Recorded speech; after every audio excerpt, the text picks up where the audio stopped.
오늘 우리 귀한 말씀 전해주실 목사님 소개하겠습니다. 우리 고상선 목사님, 더 이상 설명이 필요 없는데요. 지난 여름에도 저희 교회 오셔서 귀한 은혜 또 말씀으로 함께 해주셨는데, 오늘도 기대하는 마음으로 또 목사님 보내주신 하나님께 감사하는 마음으로 우리 박수로 환영하도록 하겠습니다.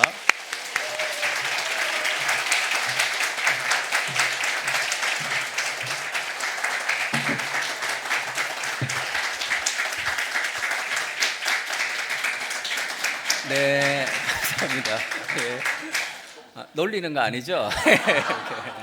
이렇게까지 길게 치실 줄 몰랐습니다. 네.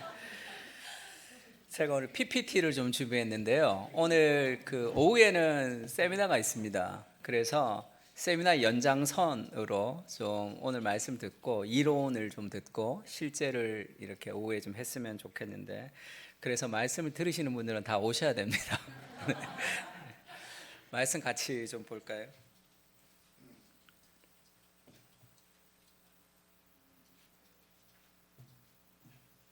지금 나와 있나요? 제가 저만 안 나왔군요. 죄송합니다. 예.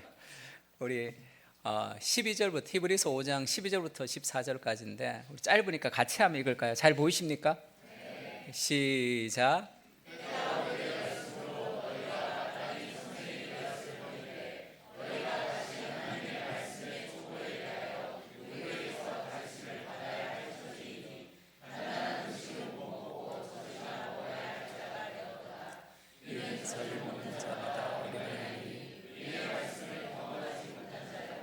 단단한 음식은 장성한 자의 것이니 그들은 지각을 사용함으로 연단을 받아 선악을 분별하는 자. 아멘. 제가 일부에서도 느꼈는데 마치 연습하신 것처럼 이렇게 북한에 온 줄 알았습니다. 제가 이렇게 한 목소리를 이렇게 딱 맞춰서 이렇게 마치 연습한 것처럼, 그래서 굉장히 좀 두렵기도 한데요. 오늘 이 말씀에 보면 영적 성숙에 대해서 얘기하는데, 영적 성장, 영적 성숙에 대해서 이야기할 때 어떤 사람이 영적으로 성숙한 것이냐 하면, 영적으로 성숙하지 못한 사람은 젖을 먹는 자다 이렇게 얘기합니다. 그러니까 의의 말씀을 경험하지 못한 사람이고, 영적으로 성숙한 장성한 자는 단단한 음식을 먹고 지각을 사용함으로 연단을 받아 선악을 분별하는 자들이다 이렇게 얘기합니다. 영적인 성장과 영적인 성숙을 볼 수 있는 어떤 하나의 잣대가 있다면, 하나님의 말씀을 읽고 그 말씀을 묵상해서 내 삶의 판단의 기준으로 삼을 수 있는 사람. 성경을 많이 안다고 되는 것이 아니라 우리의 상황 속에 지각을 사용해서 선악을 분별하는 하나님의 말씀을 우리 삶 가운데 적용할 수 있는 사람이 영적으로 성장한다 이렇게 얘기합니다. 다시 얘기하면 우리가 보이는 세상을 살고 있죠. 보이지 않는 하나님의 말씀을 가지고 하나님의 관점으로 보이는 세상을 살아갈 수 있도록 하는 것이 영적 성장이다 이렇게 얘기합니다. 팀 켈러 목사님이 쓰신 잠언에 보면 지혜라는 것, 삶에서 지혜라는 것은 도덕적으로 명확하지 않아. 이게 선인지 악인지 명확하지 않지만 그때도 올바른 판단을 내리는 것이 지혜다 이렇게 얘기했습니다. 회사를 하는 사람들은 정말로 회사를 건강하게 했던 그런 이 CEO를 만나거나, 목회를 하는 사람들, 건강하게 목회를 하신 분들을 이렇게 만나보면 공통점이 한 가지 있는데 지혜가 있습니다. 지혜라는 것은 이 상황에서 이렇게, 저 상황에서 저렇게, 정답이 없는 상황에서 그것을 기가 막히게 발견하는 거거든요. 그게 성숙인데, 영적인 성숙인데, 그것은 하나님의 말씀을 내가 상황마다 적용할 수 있는 능력이 되는 거죠, 삶에 있어서. 그래서 하나님 말씀에 대해서 우리가 좀 푹 잠겨져 있어야지 그 말씀이 그 상황에서 나타날 수가 있습니다. 예수님도 시험을 받으셨죠. 이 돌을 떡덩이가 되게 하라 그렇게 얘기하니까 말씀이 이렇게 나오죠. 기록되었으되 가라사대 사람이 떡으로 살 것이 아니요 하나님의 말씀으로 살 것이라 하는 것이 그 위기의 상황에 나올 정도면 그것이 얼마나 많은 삶에서 묵상이 되었을까 하는 그런 생각을 좀 할 수 있습니다. 그러니까 우리도 그것이 좀 필요한 거죠. 그렇지 못할 때 우리가 매일 예배에 나오지만 우리가 성장하지 못하면 어떻게 되느냐 하면, 고린도전서는 그렇게 얘기합니다. 육신에 속한 자가 있는데, 육신에 속한 자가 예수님 믿지 않는 사람이 아니라 그리스도 안에서 어린아이다 이렇게 얘기해요. 그리스도 안에 있는데 구원은 받았는데 영적인 어린아이로 있다는 거죠. 이 사람들은 밥을 먹지 못하고 젖을 먹는데 그래서 시기와 분쟁이 있다. 삶의 여러 가지 문제를 극복할 수 없다. 그렇게 얘기하고 있습니다. 그러니까 성장, 영적으로 자라야 되는데 어린아이가 귀엽죠. 이렇게 어린아이는 귀여운데 영적으로 자라지 못한 크리스찬들은 어떻게 되냐면 약간 이런 느낌이 있습니다. 그러니까 좀 뭐라 그럴까요? 귀엽지는 않죠. 그러니까 누가 히브리서를 저렇게 표현을 했는데 근데 우리가 영적으로 자라지 않을 때 뭐랄까 보기가 좀 이렇게 부담스러울 그렇지는 않습니다. 영적으로 자라지 못할 때 하나님의 마음에 부모의 마음에 좀 아픔을 끼치는 아들이 되는 거죠. 제가 어느 기사를 봤는데 저 아이가 이 나이가 많은데 10살이 넘었는데 자라지 못하는 희귀병에 걸려 있습니다. 우리가 저런 기사를 볼 때 부모님의 마음이 어떨까 그런 생각이 들죠. 우리가 아이가 태어났는데 아이가 자라지 않는다고 그래 보세요. 그러면 얼마나 걱정됩니까? 그러면 어떻게 하면 아이가 자랄 수 있냐면 잘 먹고 잘 싸고 잘 자고 그러면 아이 자라죠. 그러니까 무언가 하나의 문제가 생기면 아이가 잘 자라지 않습니다. 그러니까 우리가 영적으로 자라지 못할 때 왜 자라지 못하냐 하면 무언가 문제가 있는 거죠. 자라는 게 정상입니다. 그러니까 아이가 태어나면 자라는 게 정상이듯이 크리스찬이 영적으로 거듭나면 자라는 게 정상이죠. 그러려면 우리가 내가 영적으로 성장해야지, 영적으로 자라야지라는 것보다 더 중요한 것은 건강하면 되죠. 건강하면 자랍니다. 잘 먹고 잘 자면 자라게 돼 있죠. 그러면 크리스찬이 자라기 위해서 먹어야 되는 밥이 있다면 말씀. 하나님의 말씀을 우리가 먹고 마시고 하나님의 말씀 안에 있을 때 우리가 하나님의 관점을 가지고 세상을 좀 살아갈 수 있습니다. 그래서 말씀 안에서 우리가 하나님을 전인격적으로 경험한다 그렇게 얘기하죠. 엠마오 마을로 가는 제자들이 굉장히 이 시름에 빠졌습니다. 예수님이 메시아로 알았거든요. 그래서 예수님이 오셔서 이제 새로운 세상 하나님의 나라가 올 것이라고 생각했는데 예수님이 그냥 죽어버린 거예요. 그러니까 너무 당혹스러운 거예요. 메시아라고 생각했는데 그 사람이 와서 죽었다는, 그리고 부활했다는 소문이 있는데 이게 사실인지 아닌지도 잘 모르겠고 너무 혼란스러워서 그들이 이제 시름에 빠져서 엠마오로 가고 있었습니다. 부활의 예수님이 나타나셨는데 가리워서 나타나죠. 예수님이 잘 모르게. 그리고 나서 예수님이 이 미련한 자들아 선지자의 말한 모든 것을 마음에 더디 믿는 자들이여 그리스도가 이런 고난을 받고 자기의 영광에 들어가야 될 것이 아니냐 하면서 모세로부터 모든 선지서에 자기에게 관한 그리스도에 관한 것을 풀어서 설명해 주셨습니다. 그리고 축사하실 때 눈이 밝아져서 예수님인 줄 알았죠. 예수님이 사라졌어요. 그때 그들이 그렇게 얘기하죠.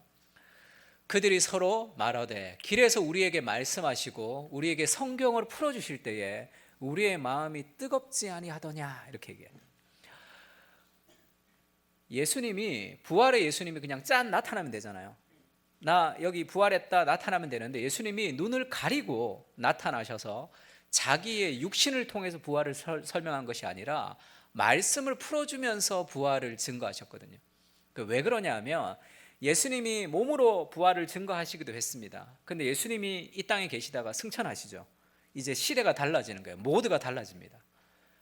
지금 예수님의 부활하신 예수님을 지금 우리는 어떻게 경험할 수 있냐면 하나님의 말씀을 통해서 부활의 그리스도를 경험할 수 있는 거죠. 인격적으로. 어떻게 해요? 마음의 감동으로.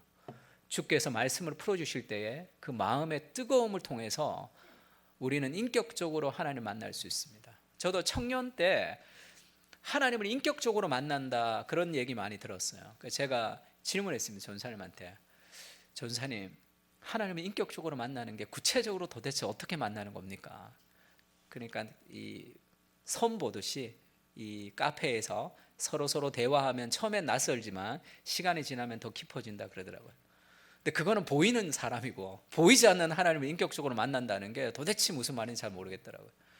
그래서 보이지 않는 하나님을 인격적으로 만나는 게 구체적으로 어떤 거냐 이해가 잘 안 된다 그랬더니 너는 조금 이렇게 삐딱한 경향이 있다고 이렇게 앞으로 신앙생활 할 때 그렇게 신앙생활하면 안 된다 그런 이 깊은 조언을 들었는데 인격적으로 만난다는 게 무슨 말이죠? 우리가 하나님을 보이지 않는 하나님을 인격적으로 경험한다는 것은, 우리가 인격이라는 것은 지정의가 있다는 겁니다. 그래서 인격적으로 하나님을 만난다고 할 때 지적으로 깨닫게 해줘요. 그리고 정적으로 우리를 느끼게 해줍니다. 그리고 삶에서 의지적으로 우리가 살아갈 수 있도록 도와주는 지정의의 과정을 통해서 우리가 하나님을 만나는 거죠. 그래서 보이지 않지만 하나님 말씀을 통해서 우리를 깨닫게 해줍니다. 그리고 그 깨달음을 묵상할 때 우리의 마음 속에 하나님이 감동을 주시는 거죠. 그리고 나서 우리의 삶의 의지적인 변화를 하나님이 함께 하셔서 지정의를 통해서 그 순서를 따라 우리를 변화시키고 우리를 만나 주시는 거죠. 그것이 하나님의 말씀인지는 어떻게 아느냐 하면 다른 감동하고는 좀 다릅니다. 말씀에는 권위가 있거든요. 하나님의 말씀에는 하나님의 권위가 있습니다. 그래서 그냥 어떤 이 섹스피어 책을 보면서 느꼈던 감동과는 다른 그런 하나님의 그런 권위가 우리에게 다가오는 거죠. 그렇게 우리를 만나 주시면서 삶이 변화되는 거죠. 저도 예전에 대학 시절에 저희 리더를 만났는데 제자 훈련을 열심히 하는 리더를 만났어요. 제자 훈련을 막 열심히 했습니다. 그 전까지는 성경을 읽는 게 재미없었고 기도도 힘들었는데 제자 훈련 받으면서 너무 재밌어졌어요.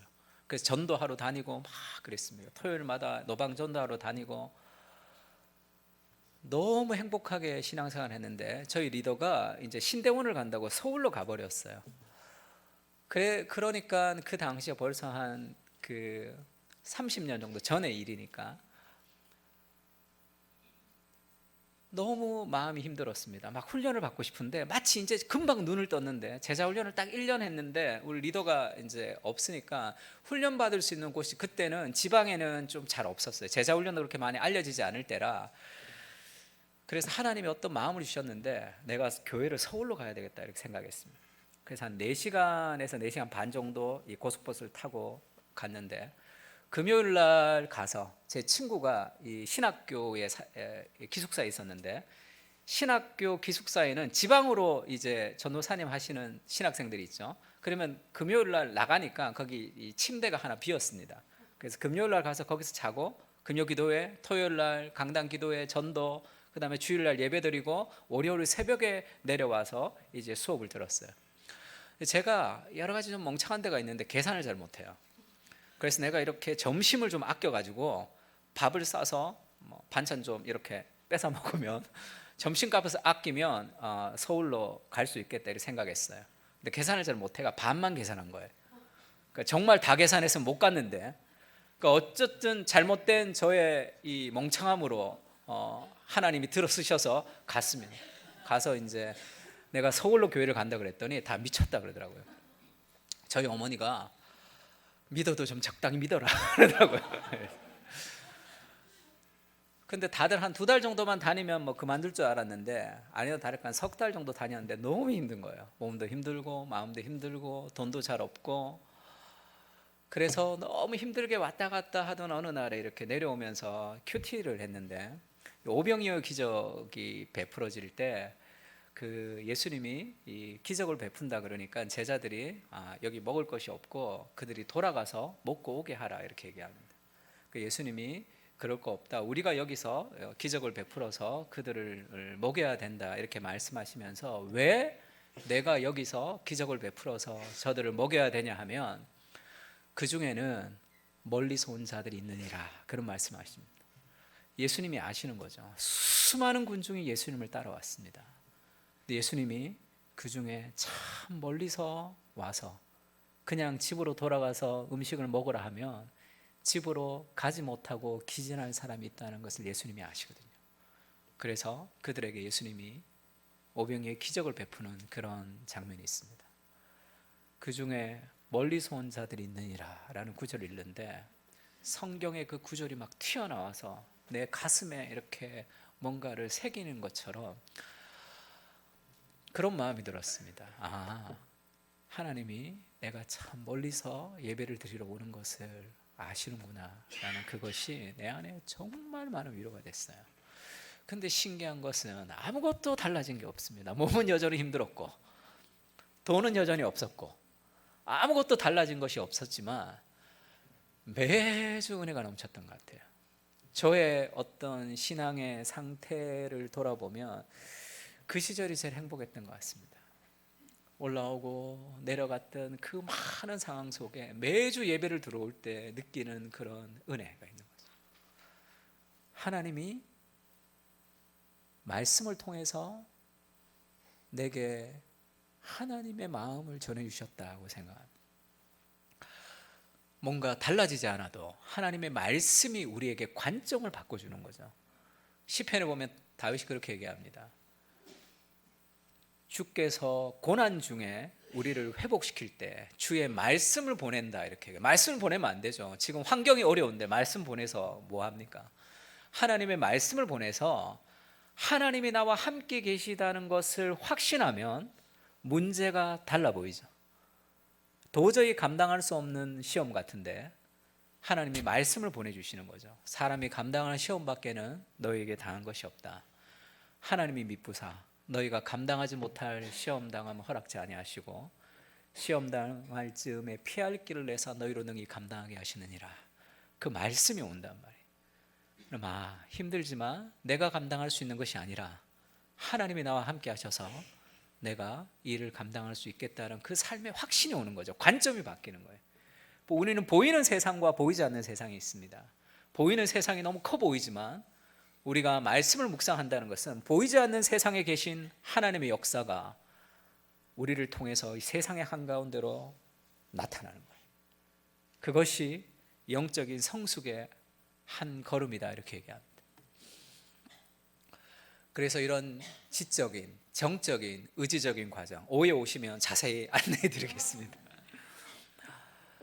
다윗도 그렇게 얘기하죠. 골리앗과 싸울 때 얼마나 무섭습니까, 골리앗이. 그래서 아무도 나오지 못하죠. 근데 다윗이 나갑니다. 유진 피터슨이 그것을 믿음은 보이지 않는 현실이다, 이렇게 얘기합니다. 너무 멋있는 얘기죠. 믿음이라는 것은 보이지 않는데 현실이에요.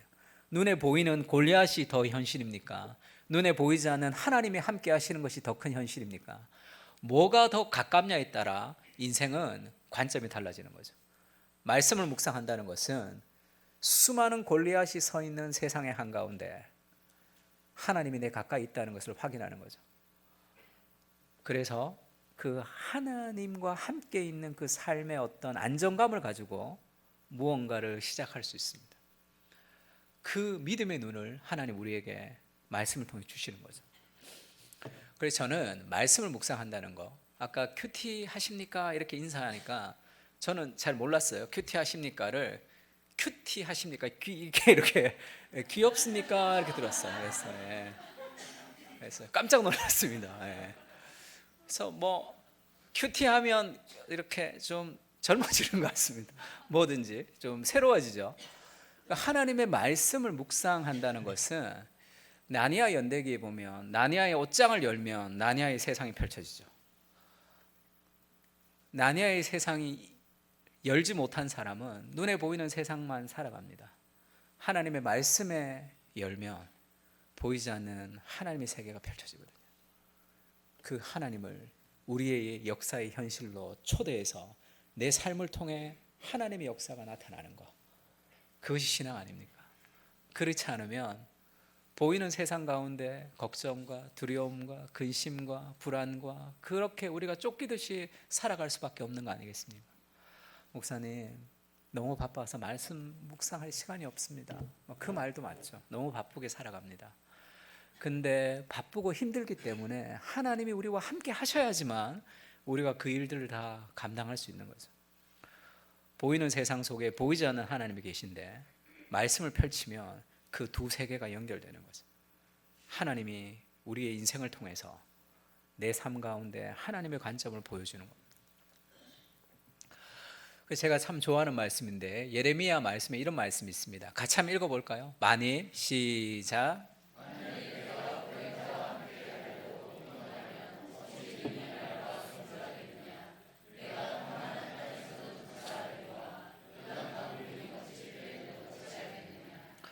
말씀 묵상을 통해서 하나님 가까이 있으면 하나님 가까이 있는 삶의 안정감이 생깁니다.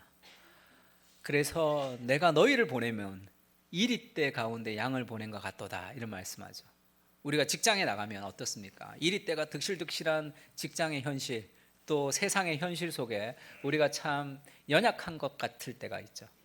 그때 우리가 살아갈 수 있는 힘과 지혜가 어디 있습니까? 목자가 내 옆에 있다는 삶의 안정감이죠. 이리때가 득실득실한 세상의 한가운데 양으로 살아가지만 우리가 담대히 세상을 살아갈 수 있는 힘은 나의 능력에서 오는 것이 아니라 하나님이 함께 하시면서 오는 거죠. 사망의 음침한 골짜기를 가지만 두려워하지 않는 이유는 뭡니까? 주께서 함께 하시기 때문이죠.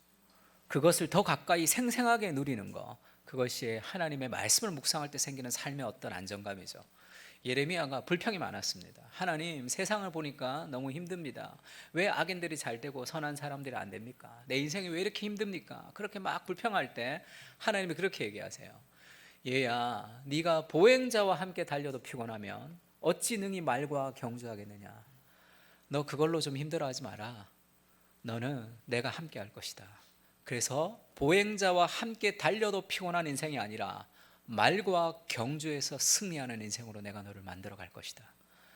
신앙이라는 것은 힘들지만 영광스러운 삶 아닙니까? 하나님이 함께 하셔서 인생의 수많은 장애물을 넘는 그런 은혜를 경험하는 거죠. 하나님이 함께 하시면 그렇게 할 수 있습니다.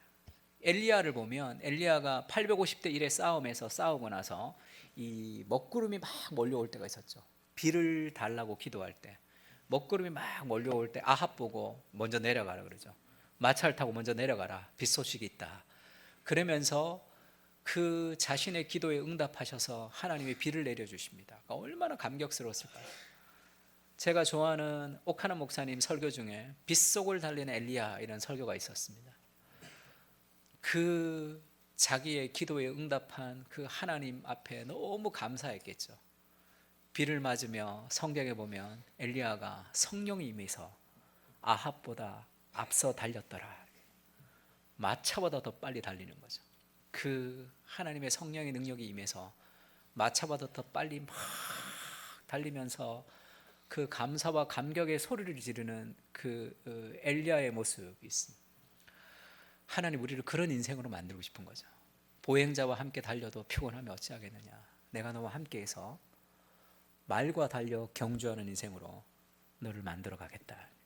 그것이 하나님 말씀을 묵상하며 이 세상을 다른 관점으로 보는 하나님의 사람들의 능력 아니겠습니까?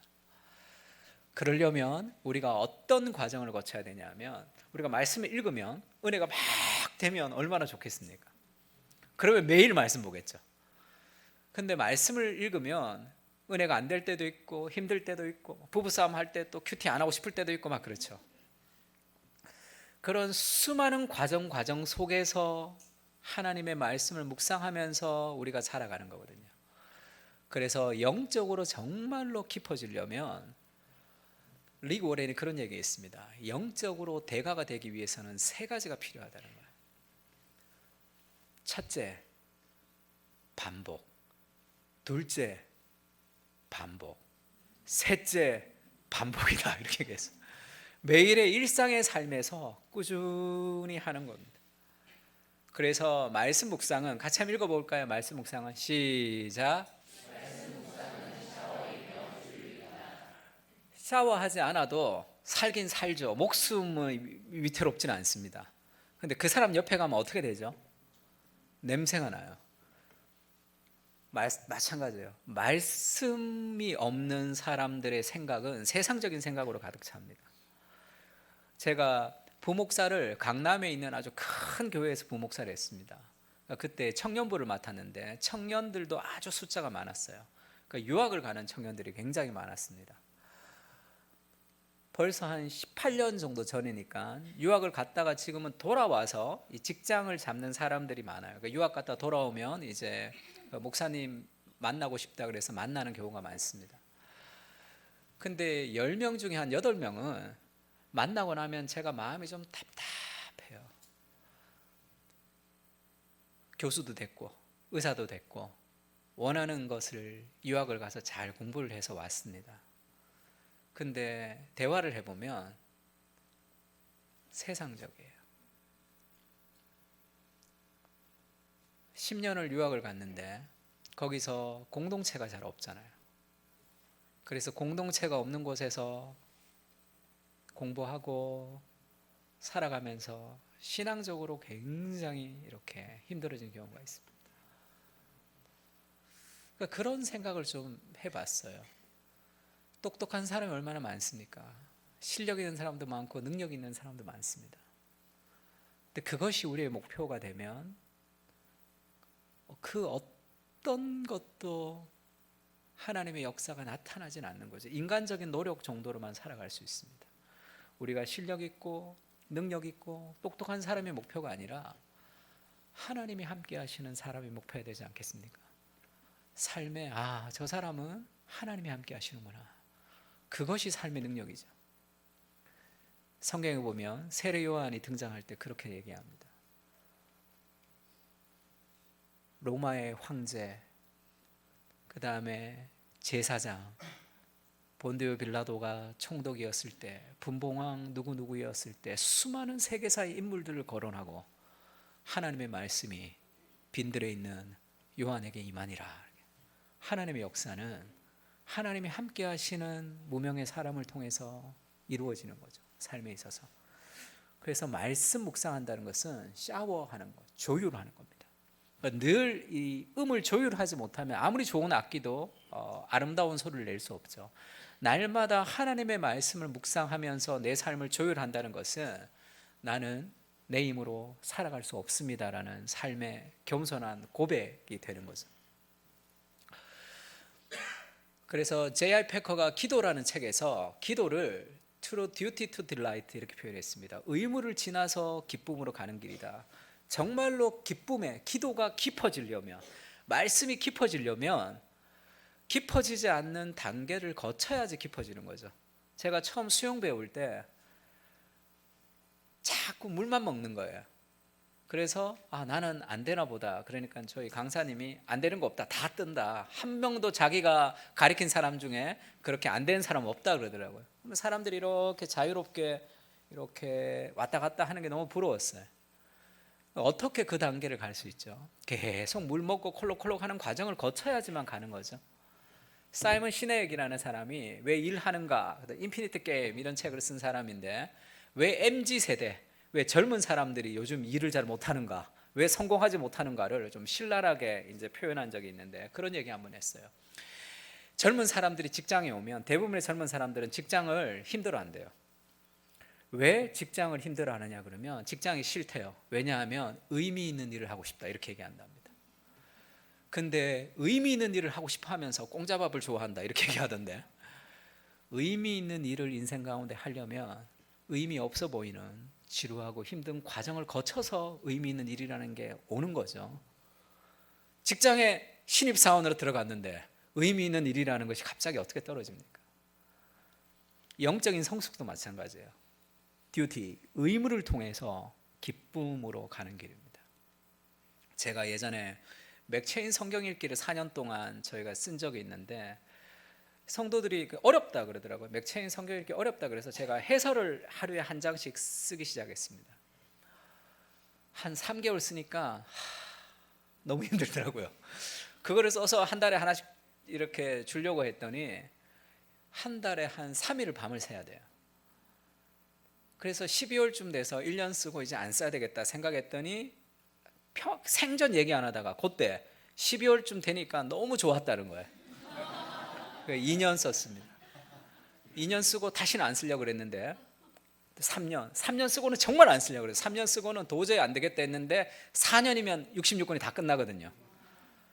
그래서 어쩔 수 없이 4년을 썼는데, 그럼 막 새벽에 이제 그 작업을 막 하잖아요. 어떨 때는 밀릴 때는 막 하루에도 막 20일씩 막 한다. 다 끝냈어요. 새벽에 자려고 누우려고 그랬더니 31일이 있는 거예요. 30일인 줄 알았는데 이씨 막 화가 여기까지 화가 나는 거예요. 짜증이 막. 서로 사랑하라. 이렇게 하나님이 사랑하시며 뭐 짜증 날 때, 안 쓰고 싶을 때, 그만두고 싶을 때 얼마나 많습니까? 돌아보면 그 4년 동안 그 기간이 저의 말씀의 묵상을 정말로 풍성하게 만들어준 거예요. 한 번에 되는 일이 어디 있습니까? 좋은 일이 어디 있습니까? 꾸준히 기쁨으로 나아가려면 그 과정을 거쳐야 되는 거예요. 영적으로 정말 더 성장하고 싶다 이런 분들 많습니다. 근데 왜 영적으로 성장하지 못할까요?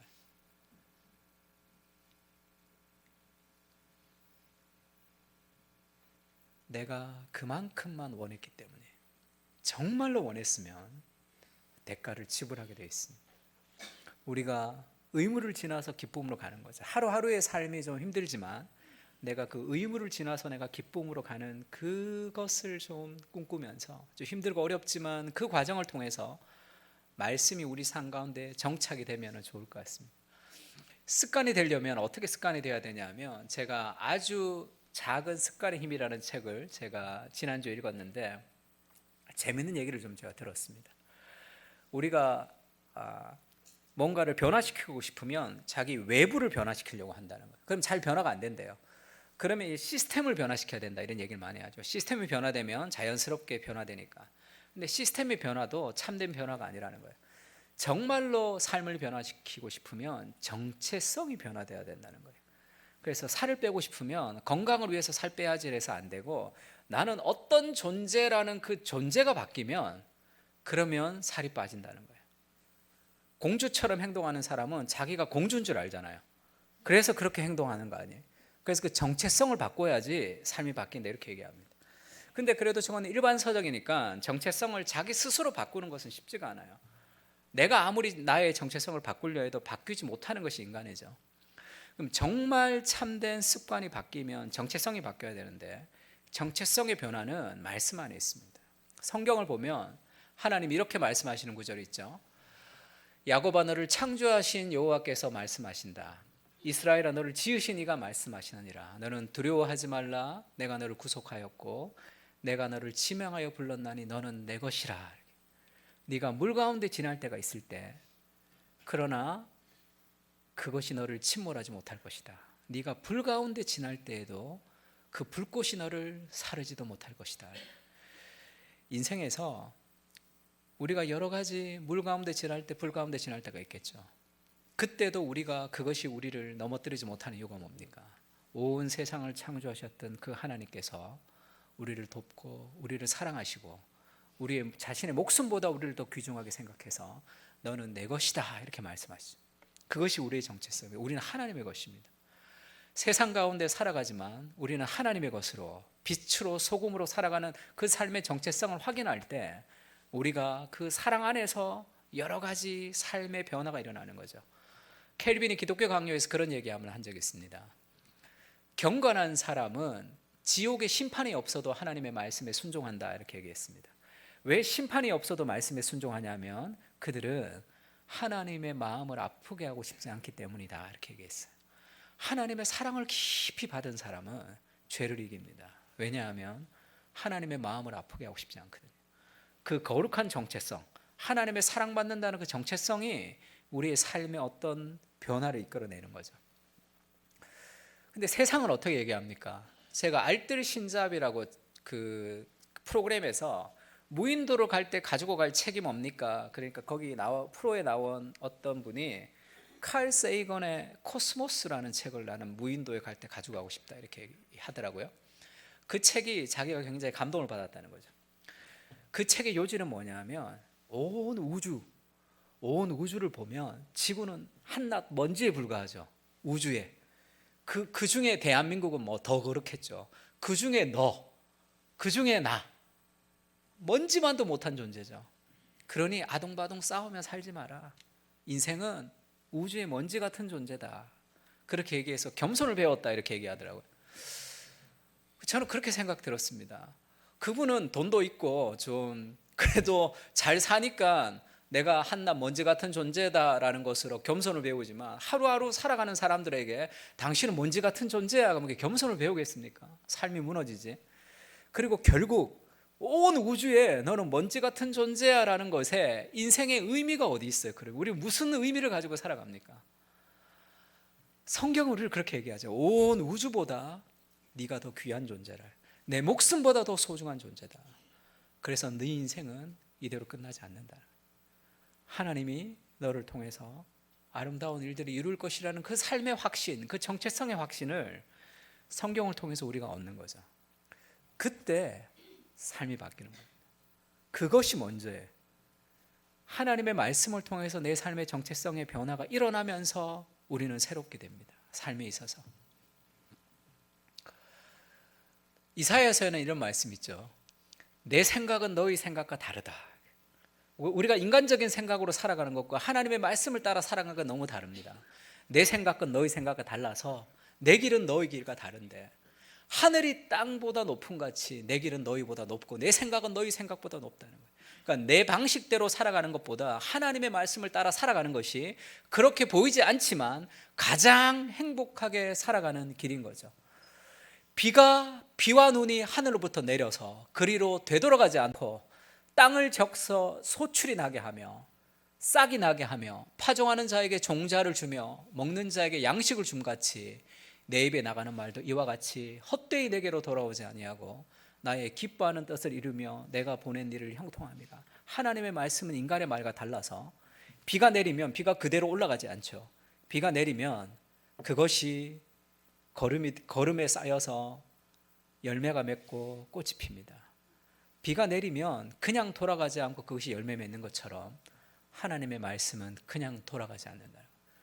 반드시 하나님의 말씀 열매를 맺습니다. 왜냐하면 하나님의 말씀은 인간의 말이 아니거든요. 하나님의 숨결이 있다. 하나님의 감동이 되어 있다. 성경은 그렇게 얘기합니다. 그래서 그 하나님의 말씀은 그냥 돌아오지 않는 거예요. 내 삶을 반드시 변화시킵니다. 성경에는 말하다라는 히브리어가 다바르라는 말이 있어요. 행동하다라는 히브리어도 다바르입니다. 그러면 이게 성경에서 말하단지 행동하단지 어떻게 구분하냐면 구분 못해요. 문맥을 보고 이걸 말하단지 행동하다든지를 문맥을 보고 파악해야 됩니다. 우리는 말하는 것과 행동하다가 단어가 두 개인데 성경은 단어가 하나예요. 사랑 안에서 진리를 행하라 이렇게도 번역하고 사랑 안에서 진리를 말하라 이렇게도 번역하죠. 왜 말하다와 행하다가 한 단어일까요? 하나님의 말씀은 반드시 이루어지거든요. 그 하나님의 말씀을 우리가 붙들면 그 말씀은 반드시 이루어집니다. 내 힘으로 감당할 수 없는 그런 시험이 있다 하지만 사람이 감당할 시험밖에는 당한 것이 없다는 것을 붙드는 거예요. 진리를. 그래서 내 감정이 진리를 따라갈 수 있을 때까지 그 진리를 붙들고 씨름하면 우리는 감당할 수 있는 수많은 시험의 장애물을 뛰어넘고 하나님과 함께 승리할 수 있습니다. 하나님의 말씀이 연약한 나 하나 바꾸지 못할 정도로 능력이 없지 않아요. 그 하나님의 말씀을 듣는 것, 그것이 인생을 새롭게 하는 비결입니다. 우리가 헬렌 켈러의 예화를 볼 때 그런 얘기 있죠. 헬렌 켈러가 약간 짐승 같은 삶을 살았대요. 그래서 어떻게 사람처럼 될 수 있을까 부모가 많이 걱정했다 그럽니다. 셀리반 선생님이 와서 이 헬렌 켈러를 가르칠 때 이 펌프로 여기 물을 이렇게 손에 이렇게 부어줬다 그러죠. 그리고 나서 손바닥에 water, W-A-T-E를 썼답니다. 그러면서 그 단어를 가리켰다 그래요. 헬렌 켈러가 나중에 그렇게 얘기했답니다. 그날 찬물이 내 손에 닿고 W라는 글자를 쓰던 그날이 내 인생의 광명을 만나는 날, 어두움에서 빛이 들어오는 날이다 이렇게 얘기했습니다. 잘 생각해 보세요. 우리가 뭔가 새로운 삶을 살아가려면 무언가 우리 바깥으로부터 뭐가 들어와야 되는 거예요. 아, 내가 이렇게 생각했는데 이렇게 살아야 되는구나라는 모든 삶의 변화는 우리 안에서 일어나는 것이 아니라 우리 바깥에서 들어옵니다. 그러면 그날 어두웠던 내 인생에 새로운 광명의 빛이 들어왔다는 것은 어떤 느낌이 들어오는 게 아니죠. 어떤 빛이 그냥 막 들어오는 게 아닙니다. 그게 다른 말로 하면 뭐죠? 어떤 개념이 들어왔다는 거예요. 개념이 들어와서 생각이 바뀌었다는 겁니다. 그 개념이 들어왔던 말을 다르게 얘기하면 뭡니까? 어떤 단어가 들어오든지 어떤 문장이 들어오는 거예요. 삶이 바뀌려면 우리 안에 어떤 새로운 단어, 새로운 문장이 들어오면서 우리의 생각이 깨트려지고 삶이 변화됩니다. 하나님의 말씀이 우리에게 들어올 때 그때 우리의 삶이 깨트려지는 거예요. 삶의 모든 변화는 그렇게 이루어지는 겁니다. 그리고 우리가 하나님의 말씀을 읽으면서 느끼는 완전한 삶의 변화가 어떤 거냐면요, 성경을 보면 창세기 1장부터 11장까지를 퇴고사, 옛날의 역사라 그러고, 창세기 12장부터 본토 친척 아비 집을 떠나서 내가 지시할 땅으로 가라 할 때 땅과 민족과 주권이 있는 하나님의 나라가 거기서 시작이 되죠. 아브라함으로부터 시작된 그 하나님의 나라가 그리스도가 재림하면서 끝이 나는 것이 성경의 역사입니다. 그래서 창세기 12장부터 계시록 마지막까지를 구원의 역사, 구속사라고 그러죠. 그러니까 성경을 쭉 읽으면 아브라함으로부터 시작되는 그 하나님의 나라가 시작이 됐는데 언제 끝나냐 하면 예수님이 다시 오실 때 끝이 납니다. 지금 예수님 다시 안 오셨죠, 아직. 그러면 성경을 읽으면 아브라함으로 시작된 그 하나님의 나라가 지금도 계속 이루어지고 있죠. 우리의 인생을 통해서 예수님이 다시 오실 때 완성이 될 거예요. 그래서 성경을 읽고 내 인생을 좀 변화시키고 싶다고 할 때 작은 내 인생을 성경을 가지고 자꾸 끼워 맞춰야 되는 게 아니라 성경의 거대한 하나님의 역사 속에 내 인생이 들어가는 거예요. 그래야지 내 삶의 일상에 다 의미가 있습니다. 그렇지 않으면 내 인생을 따로 성경에서 떼어내어서 내 인생을 보면 내 인생이 별거 없는 것 같아요. 막 열심히 살은 것 같지만 큰 의미 없이 인생이 지나가는 허무한 인생으로 끝이 날 때가 있습니다. 성경이 우리 인생을 어떻게 전도하느냐 하면요, 하나님의 아브라함에게 그렇게 얘기하시죠. 아브람이었습니다. 아버지, 람이 존귀하다, 높다라는 뜻이에요. 그런데 아브라함으로 이름을 바꿔주셨어요. 이 세계의 아버지라고 이름을 바꿔주셨습니다. 이름을 바꾸면 어떻게 해요? 이름 바꾸고 자기 혼자 간직하는 사람 있나요? 이름은 누가 불러줘야 되잖아요. 제 친구 중에 현진이라고 있었는데 그 친구를 처음 만났는데 현진이는 사탕 먹고 싶어 그러더라고요. 누구? 내가 누구? 자기래. 제가 뭐 상섭이는 기분 좋아, 상섭이는 이렇게 병원 가야 되겠죠. 자기 이름을 자기가 간직하는 게 없습니다. 하나님이 이름 바꿔주셨어 라고 내가 간직하지 않죠. 얘기해야 되잖아. 이름 불러줘야 되니까. 그래서 친구한테 가서 내 이름 바뀌었다고, 아브람 아니고 이제 아브라함으로 불러달라 그러면 온 세상의 아버지, 열방의 아버지예요. 그러면 그 친구가 뭐라고 묻겠습니까? 열방의 아버지? 너 자식 몇 명인데? 이렇게 묻겠죠. 몇 명이죠? 이삭이 태어나기도 전이에요. 있어봤자 이스마엘 하나입니다. 그리고 열방의 아버지라는 비전을 가진 아브라함이 죽을 때까지 자식 몇 명 보지도 못했어요. 그리고 그냥 죽는 거예요. 아브라함의 인생을 떼서 보면 그냥 몇 명 안 낳다가 죽는 인생입니다. 근데 천국 가서 자기 인생을 보면 수많은 열방과 민족 속에 아브라함의 백성들이 펼쳐지는 하나님의 세계를 보는 거죠. 그래서 우리의 인생은 작은 퍼즐 같은 거죠. 우리 인생은 퍼즐 하나 같은 거예요. 내 인생이 뭐 별거 없는 것 같아요. 그냥 자식 낳고 교회 봉사 좀 하고 그런 것 같지만 아브라함으로 시작된 하나님의 나라가 아직 완성되지 않았습니다. 마지막에 예수님 오실 때 완성될 거예요. 내 인생을 따로 빼보면 별것 아닌 것 같은 내 삶의 일상의 하나님과의 교제지만 이것이 천국 가면 이 수많은 퍼즐에 아브라함부터 시작된 하나님 나라가 완성되는 그 아름다운 그림에 내 인생 전체가 거기에 들어가는 거예요. 그러면 그 위대한 하나님의 역사 속에 우리의 작은 일상이 다 들어가 있는 겁니다. 성경은 우리에게 주객을 완전히 전도되게 보여주는 거죠.